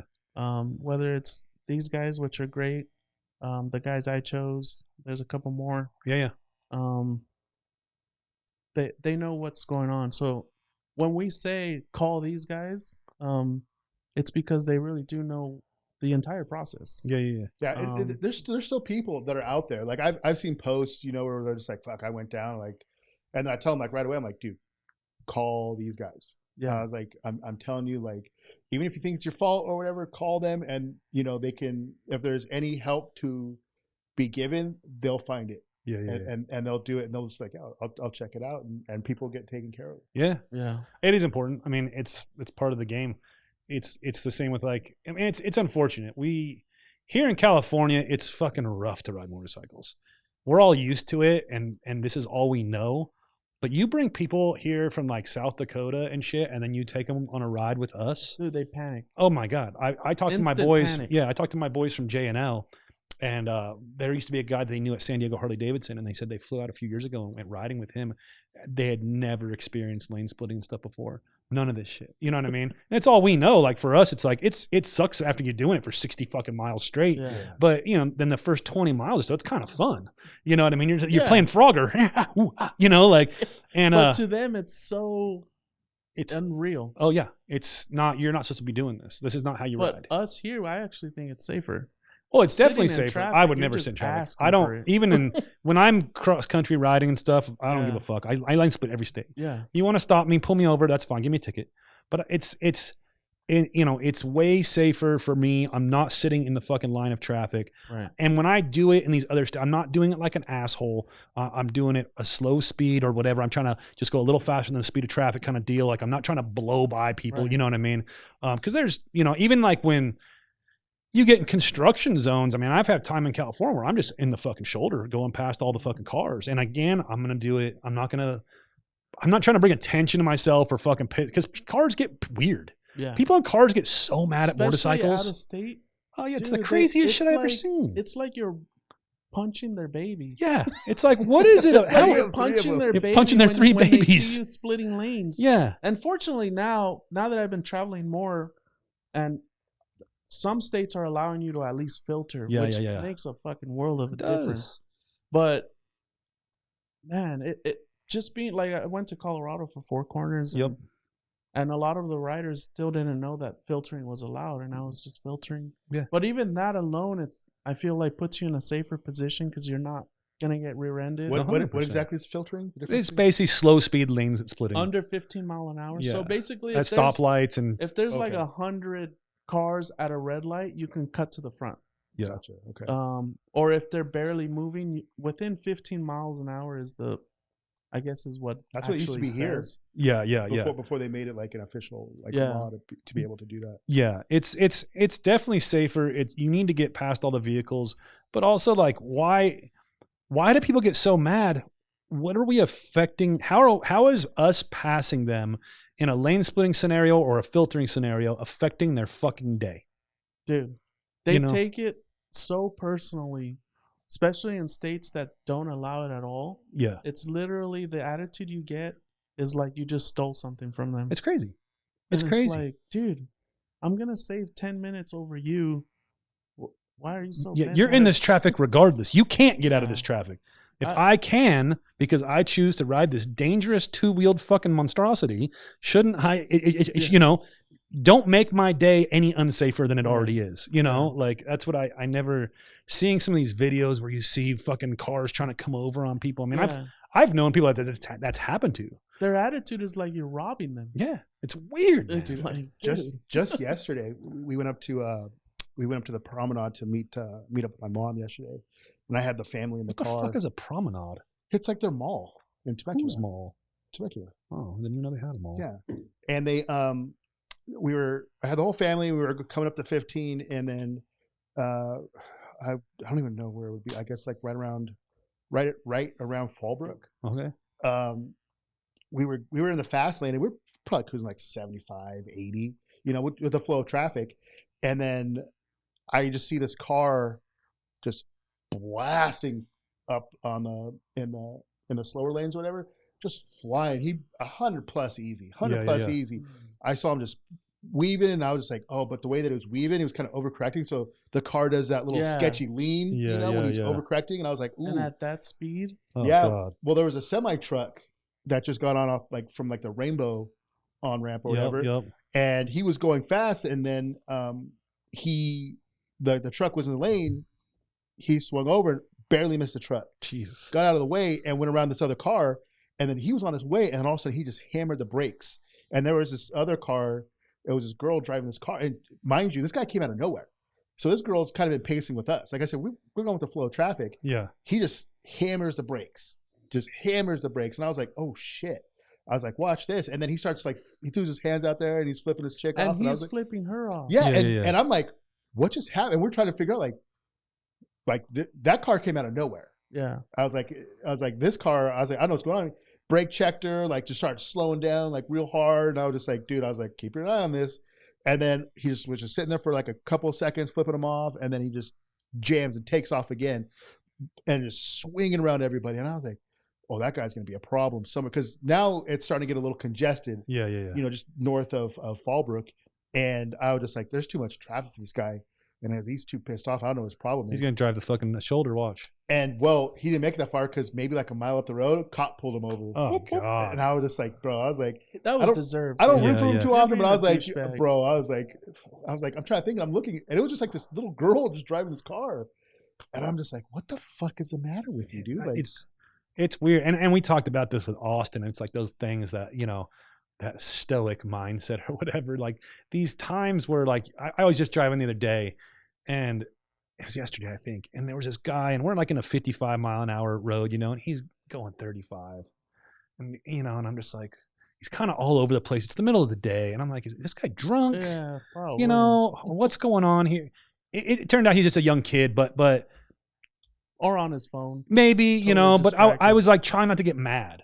Mm-hmm. You know what I mean? And I was like, at the end of the day, this doesn't affect my day at all. Unless I you know what I mean? Like he's just going a little slower than traffic. But that guy's obviously being a complete asshole, but it's like, why are you, I don't know. I don't get some of this shit like these days. No, like, it's a problem. I know I took my daughter out to practice driving earlier this week. And I mean, she's gonna be 16 in 2 months. Mm-hmm. Can you still get your license at 16? Yeah. Okay. As long as you pass all the permits and stuff like that. But she's been driving for a while now, like with us, and so we've just been doing more out in the streets. I take her out when it's not a lot of traffic, you know, late afternoon, early evening, and there was a road where I told her, I was like, you're gonna make a right at the light up there, but I knew it was gonna happen because there's a little side street right there, and if you're driving, if you don't know it, you're gonna act because it's so close to the light. Yeah, you're gonna turn at this little outlet area or whatever. And I was like, not here, because she was slowing down. I was just like, oh, no, not here. You're going to keep going. I was like, don't worry. I do this too. Like, I don't, but just to try to just panic or whatever. So she's still going slow, and she's probably like 30 feet from the corner where she actually needs to turn. So the speed that you want to make a right turn at, she was at that speed before getting before the turn. Yeah. So she's going, and I look, and I'm not trying to make her panic, and I happen to see in the mirror a car just right up my ass. Yeah. And I'm just like, dude. And I was like, they don't know. Yeah, they don't. I was like, not gonna make a big deal about it. So I tell her, I was like, just keep going. And then she sees the car and she starts to panic a little bit. So she starts to go even a little bit slower while she's making her turn. And that car is just on her and just starts laying on the horn. And I was just like, fuck, dude. And I was just like, okay. And I was just like, horns don't bother me. Yeah. It is what it is. But with like, so we're not even finished with the turn. That car just swings around her. And it's this other fucking chick just pulls up next to her and starts flipping off my daughter. And I was like, oh, now you have to fucking die. Yeah. So mind you, we're turning on the street and the freeway on ramps, east and west are at the end of in the middle of the freeway right there. So there's a bunch of lights down there or whatever. And I was just like, this bitch she hits a red light. I was like, all that just to get in a red light. And I was just like, but you still have to die. So we're pulling as we're going. I see my daughter slowing down. Because she doesn't want the conflict. She doesn't want the confrontations. So as we're getting closer, I'm like, I'm already starting to unbuckle my seatbelt. Yeah. Like I'm just ready to go to prison. And so he's all tatted now. He's ready to go in. As we're pulling up, my daughter starts rolling the window up. And I was just like, but putting the seat back.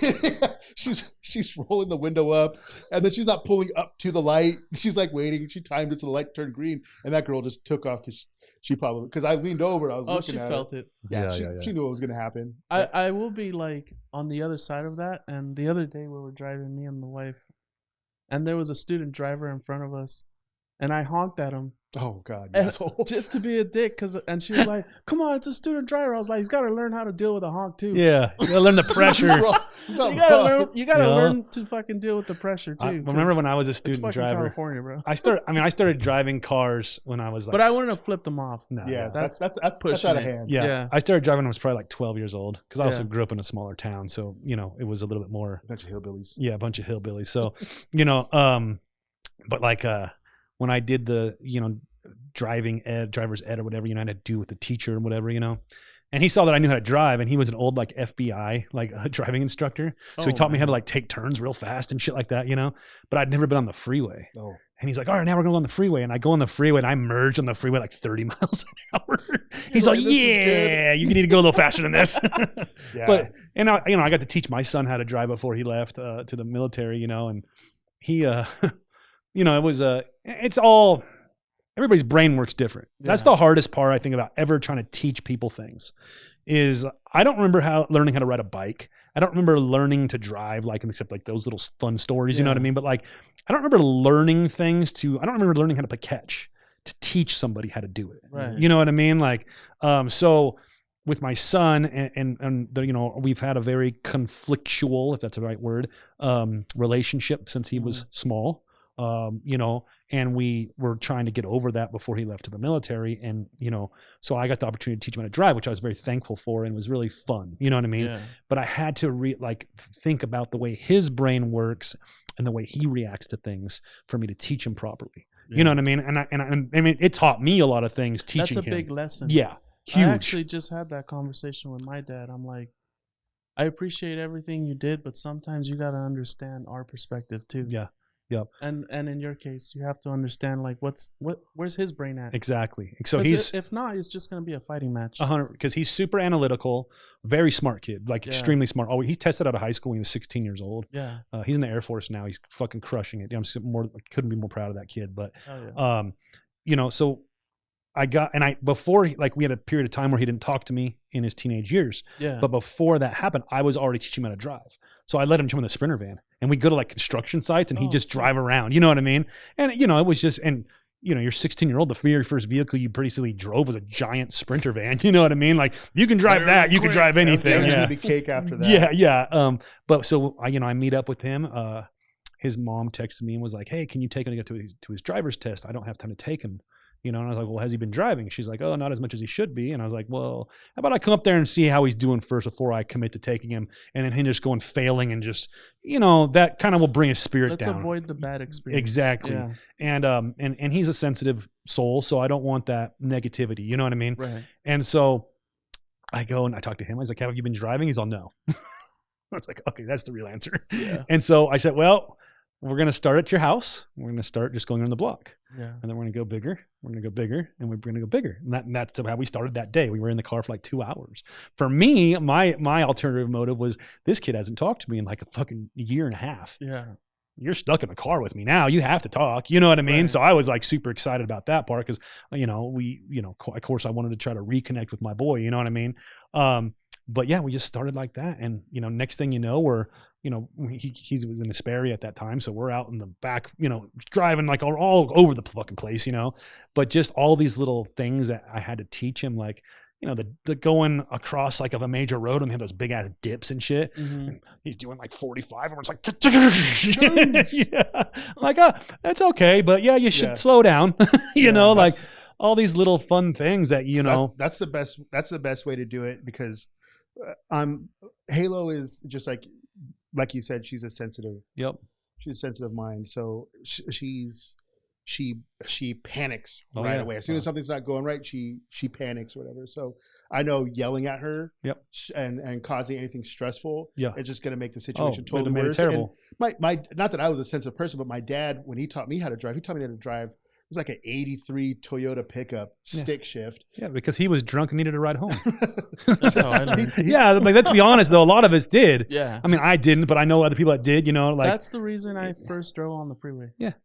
It was a different time. Yeah. There was only 20 people on the freeway, Yeah. Yeah. It was, and I appreciate it because, like, I was just like, because my dad he was like as fun as he was, like, he was also like pretty like,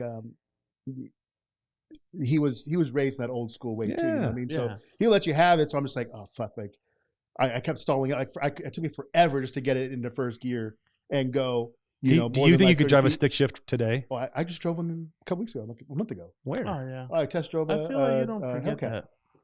Oh, why would you do that? I just wanted to test drive a 6-speed Hellcat. So it'd be fun. Don't go there. Yeah. Do you have no intentions of buying this car, though? No. Or what do they call it? It was a Scat Pack. Did you go in there and be like, I'm thinking about purchasing this vehicle? 100% I did. And you just so you could drive it? Yeah. I've never heard somebody doing this. I took Halo with me. I was like, you want to go test drive cars? Dude, I love that. I love it too. He has free will. Yeah. That's an example of free will right there. So when don't even bother running the credit. I'm just going to pay cash if I like it. Dude, yeah. I went on how you treat me. When I went to go test drive it, I told the guy, because it was a Sunday. Yeah. And he was just like, you want me to get out the other car? And I was like, is it automatic? And I was like, no, I just want to test drive the manual transmission. And he was just like, okay. He's like, do you want me to take a look at your truck and see what we're looking at? I was like, nah. So then I come back and there was another one. There was another 6-speed, but it was a little bit lowered. And I was like, I was like, let me try that blue one. And he goes, are you really gonna buy anything? I was like, nah. He was just like, we close like in an hour. And I was just like, all right. I'll be back before then. I was just like, how did he sense that you were full of shit? I mean, I told him. Oh, okay. I told him. I was like, but you told him after the first test ride. Yeah, no, I talked to him before. I was just like, I just want to see what it's like. I'm really interested in these things. He was like, okay. And then he comes back. He was like, are you really thinking about buying anything? I was like, no. And he was like, all right. And he was just like, we're closing. Dude. Yeah. He was like, we're closing in an hour and a half. And I was just like, I got you, bro. Like, we'll go. But I'm telling you, like, when we jumped in that thing, I was barking them gears. I'm going to shave my mustache off. Don't come back as a different guy. Yeah. I was having fun. But how was it? It gets it, bro. Yeah. It gets it. If you're not careful, like, she'll get loose. Oh, she gets loose quick. It's a lot of car. I want one, but I got to stick with my truck. But my dad taught me how to drive stick shift, and like, he was super patient with me. And then when Halo's my oldest, so I'm thinking, how am I going to do this? I was like, I'll do the same way my dad did it. Yeah. And I almost rolled my dad's truck on the first day. And I was like, what would have happened if I had rolled it? He goes, we should have rolled it back over and went home. And I was like, cool. And it's an 83. Was it a Toyota? Yeah, it was a Toyota. That shit would have started. You just push it back over. The rear fender was already buckled up because a tire fell off at one point and he rolled over it. Bloop. Yeah. So, like, I mean, it is what he's always like that. Whenever he was teaching me stuff like that, he was never hard on me. Yeah. But like working together and stuff like that, he was a hard ass. But like with my daughter, it was the same thing. I was just like, it's all right. Like, if she do terrible, bro, and I would just be like, you did good. Like, I would grade her. I'd be like, not your best one, but I was like, you did good. Like, here's what you need to improve on. Yeah. So we work on and stuff like that. And like, there's been close calls where like I think I've yelled at her one time because she almost crashed into my truck pulling into the driveway just too fast. Yeah. But like we were one of the times we were driving, I'd take her driving around to the industrial park where I work at, and it was at the end of the day, so there were still people leaving. Yeah. So it wasn't like heavy traffic, but we were trying to figure out, trying to get her to get a control of her left turns, like how to make appropriate left turns, you know, like whether to swing wide or hook them tight, you know. And so she was hooking it too tight, and a Tesla pulled up to the stop sign right there. And I was like, you got to go wide. You got to go wide. No. Wide. I was like, okay. Wider. She's not going. I was like, stop. And then we stopped right before hitting head on into this Tesla. And they were just like, what the fuck? And I was just like, I'm sorry. Like, what am I going to do? I can't get mad because he's pissed off. I was just like, okay. And then we couldn't move. So we were sitting nose to nose because there was cars behind her. So they couldn't, so then you had to tell her to back up. No. We had to stay there. And sit there and wait because we had to wait for them to go around us to do their turn. But they couldn't go because all the cars behind us were still going straight. So we were just sitting there just looking at them. Just so awkward. Dude, until finally they left, I was like, okay. And I was like, okay. I was like, it happens, you know. Blah, blah, blah. You see you see where you messed up there, though, right? Yeah. You know. But sometimes I'm like, does this backfire? Because like I took her driving or a couple of days ago. I think it might have been like Friday or something like that. I took her driving, and we were in a parking lot, and I was trying to. It's a busy parking lot, and I was just like, all right, we're gonna avoid all this stuff. I was like, just make a turn here, and she just goes right past it. I was like, where are you going? She was like, I wasn't ready yet. I'm like, you can't just go the wrong direction because you're not ready, dude. Like, I was like, oh my God. I'm going to make 3 rights. I was like, all right, so I guess we're going around that. But the only time I've only panicked once, but it was in the driveway. There's been times we're out in the street, and I'm just like, shit. Like, that was close, but I'm not going to let her know that. When we first got further out with my boy, I didn't notice this, but like, he didn't know how to move the steering wheel. It's a thing, dude. Oh, like the mechanics of the hand? It's a thing. He would just put his hand and then his arms would buckle. So we're like in the back roads, like Arrowhead Road, going up like way up behind Asperia, like where Silver Lakes and stuff is, you know. And it's like kind of a windier road, and we're just cruising smooth, you know. And he like, there's a turn like that, and he just overshoots the turn. We're in the other lane because he's fucking like, he's max. Yeah. And luckily there was no oncoming car because that would have been head on, you know? And I'm like, all right, time to switch seats. I need to show you how to do this, you know, maneuver that, you know, it's like, again, not if you don't remember how you learn something, it's all second nature. Right. And even another good one was parking in a parking spot. We just did that for the first time too. Yeah, I took him to his high school, or what was his high school, you know, and a bunch of empty spots. And I said, all right, you know, park here, and we're gonna pull out. We're gonna park here. We're gonna, you know, we're just gonna kind of keep doing it. You know what I mean? It's crazy what we take for granted. Yeah. Oh yeah. And then you're in that position, you're like, holy shit. It's just like he said. I don't remember how I learned how to park. Yeah, no. I remember driving around job sites. But it was also like, for me, it was different because like, so the first stick shift car I ever drove, I think I was 14, you know, because my buddy Rick was already 16 and he had a Mitsubishi pickup truck. And, you know, so I was either 14 or 15, and, you know, we were out in the desert, and I, you know, like we were doing something stupid, and they were all in the back of the truck, and it was my turn to drive. So I had to learn how to drive the stick shift. You know what I mean? Like, but I also, you know, like when you grow up, like driving like, you know, go-karts, off-road stuff, you know what I mean? Quads, dirt bikes, like all that kind of stuff. Yeah, you have like a little bit more of an understanding mechanically of how things are and what the way it operates. Right. And that's the disconnect a lot of kids have nowadays that are like my son, not because of me, but was a video game kid, which I hated. But you know, you can drive a car in a virtual world all you want. It does not translate. You know what I mean? No. And 100%, because before we started, maybe with Beaker's bullshit. Oh, dude, we could do that, but I took Halo out to K1 before, like the day before we went driving. I was like, let's just drive a go-kart. I was like, similar mechanics, 100% stuff like that. And I was just like, let's do this. So of course, she was the slowest one on the track. Just, that's fun. You know, just. I want to do that. I want to do that out. Devin, did you see that outdoor K1 in like Marietta or something? It's in Winchester. Or Winchester. Yes. I just passed by it actually going I to. want to go do that. I'm down. We should, can you but do they have carts that you can rent?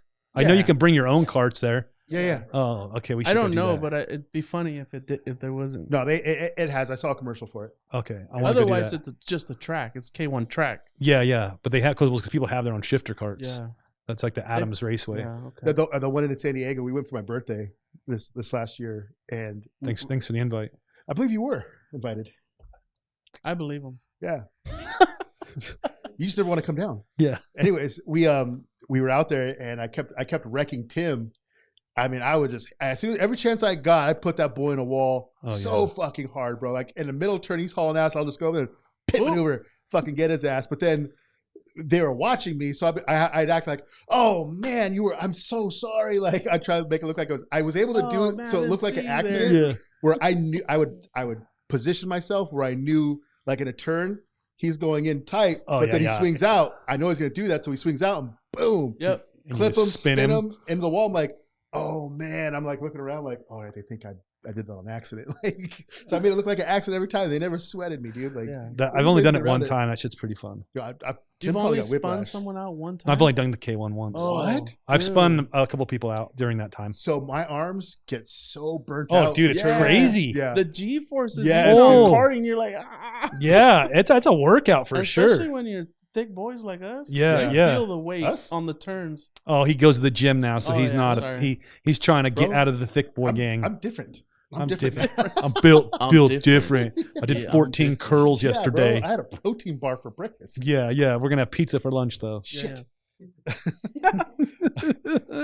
Well, Eddie, where can they find you if they want to find you on Instagram? It's MAXINE _ MACHINA. Maxine Machina. Machine Machina. Get it right, bro. It's a third time. It's a lot. I like. It's a failed attempt. What was it supposed to be? I accept it. Machine Machina. What is the attempt at what? Well, I really like Pink Floyd's "Welcome to the Machine," and I like Ex Machina, the movie. Okay. So, we'll try another time. Just kidding. Thank you guys. Oh, thank you for coming on, man. Yeah, we appreciate you. Thanks for your time. How long did we do? I don't know. How long did we do, Devin? Cool. I know. Yeah, I know Devin's got to go pick up somebody at the airport. That's why I was like, I was waiting for him to flag me down or something, but I kind of felt like we were around that time. But love you guys. Appreciate you coming by, bud. Hell yeah. Bye, everybody. Bye, audience. Bye, Twitter world.